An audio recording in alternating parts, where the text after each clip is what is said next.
We teased it last week and here it is. The bleeding Game of Thrones cake. To be precise, the bleeding Targaryen cake. This last season of Game of Thrones will be quite bloody, as anyone watching might already know from the previous seasons. But enough talk. Let's watch how this cake is made. As this cake will be bleeding, we'll be needing some blood first. I had 1 kilo of sour cherries, but for this kind of cake, 250 grams will be enough. As the name suggests, the cherries are sour, so some sugar is definitely required. First, you got to put these 2 ingredients into a pot of your choice and get it to boil. Let that cook for 3 to 5 minutes so that the color slightly changes. Grab your blender and mash it into a smoothie. But as this is way too liquidy, we have to continue cooking. To speed up and not to lose too much mass, I mixed a teaspoon of starch with a bit of water and mixed that thoroughly. Now carefully add a teaspoon of it and watch how the sour cherries react. For my 1 kilo, I needed about 4 teaspoons of this mixture to get it to the consistency of blood I wanted. As that cools down, we get to work on the sigil of our choice. I have a thing for dragons and the color red, so here we are with the Targaryen sigil. Which house is your favorite? I'm rooting for the Starks, of course. Make sure to vote on our poll. I rolled out a relatively thick layer of fondant, put my cut-out sigil onto it and roughly cut the fondant to the shape we need with an X-Acto knife. Then came the long part of shaping. I constantly checked with my paper template and pushed it, rounded it off, cut off as needed. I actually planned to show the whole process, but it was pretty much the same over and over and over again, and I didn't want to bore you to death. I found it really helpful though to poke through the paper lightly so that I could make the indentations for the sigil in the right place. So poke, poke, poke, and then just press from dot to dot. The lighting I had really didn't do the fondant any justice, to be honest. For the hats, it was pretty much the same. But here I removed a thin layer of fondant for the mouth so that the tongue and the teeth of the dragons wouldn't stand out too high off the surface. Lastly, I rolled out some thin layer of white and draped it over the red fondant wherever I needed. Here I am making the tongue and cut it even a bit slimmer than I originally had laid out. I really enjoyed the placing of the teeth, to be honest. I cut out small pieces of the fondant and with a tiny bit of water, I just placed them there carefully. I did the same for the eyes, the nostrils and the fangs as well. I guess in total it took me about 3 to 4 hours to get this done, but it is so worth it. Finally, we get to the cake itself. Before I cut any layers, I like to make a small indentation at the side so that we can line it up perfectly again. No lopsided cakes. In total, we needed a minimum of 3 layers so that we can have a small chamber of our blood inside. So get the middle part of your cake and be sure to align it perfectly in the middle. Then cut it out.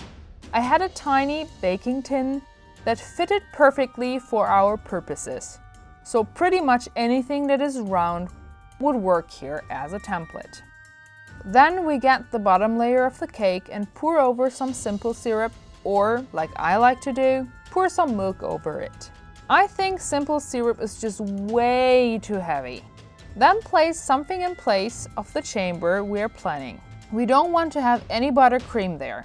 I had prepared my basic vanilla pudding buttercream that you can watch here. Now add some of that and spread it. As much as I love some soft, moist cake, I like to have some different textures as well. That's why I add some white chocolate drops as well. Of course, you can add whatever stuff you want, or not at all. That's really up to you. When that's done, carefully place the middle layer and repeat the same steps. First the milk, then the spreading of the buttercream. Again, be careful not to get any of the buttercream into the place of the chamber. As our blood in the cake is kind of sweet sour-ish, I really wanted to add something along those lines in the layers. So I spread some dried cranberries on there and sealed them in place with another thin layer of buttercream that I somehow didn't record. Let that cool in the fridge for a bit so that we can get down to making our chamber ready for the blood. I melted some white chocolate and carefully worked around the walls of our chamber and used the rest that drips down to make the bottom secure as well. You don't need much of the chocolate, but make sure it closes off so that our blood doesn't just seep through without control. Finally, we use the last layer, turn it upside down and make a lid for the chocolate blood chamber of ours. Again, measure carefully and slightly push in your template so that you can still kind of see the indentation. Then use the chocolate and spread that there in a thinnish layer. Now to my favorite part, the pouring of the blood. I wanted to go all out and just pour it from the jar I had, but I wasn't really sure. I didn't want to ruin it, so I went the safe way and carefully spooned that in. Put your lid onto the chamber and finally pour your milk or simple syrup over the layer as well.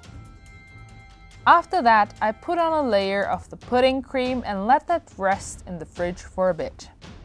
Then I added another layer of buttercream because I had just quite a bit left and it tastes so good with the cake. Finally, it's time for the black fondant. I rolled that out so that it would fit onto a cake, and as soon as I laid it on, I smoothed it out so that it would fit snugly.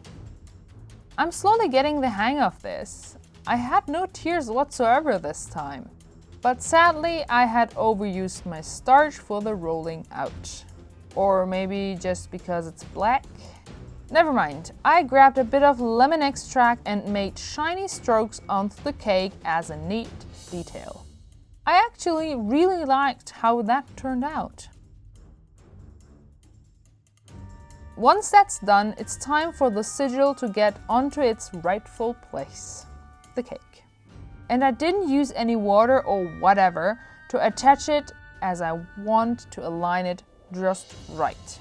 When I was happy with the position, I lifted it up partially and spread just a tiny bit of water to put the pieces in place. And that's it!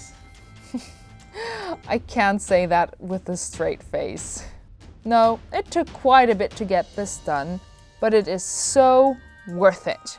I really liked how it turned out, even with the shiny patches. I absolutely loved how the blood kept flowing out, even though I wasn't able to cut through the bottom of the chocolate chamber on my first try.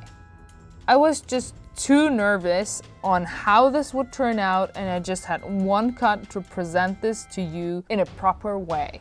I really hope you enjoyed this and get inspired to make your own bleeding cake. I must say the vanilla cake and the slightly sour cherry blood really complement each other in a great way. As usual, the recipe is in the description below. If you have enjoyed this video, please drop a like and subscribe if you don't want to miss our weekly videos. Thank you for watching and see you next week.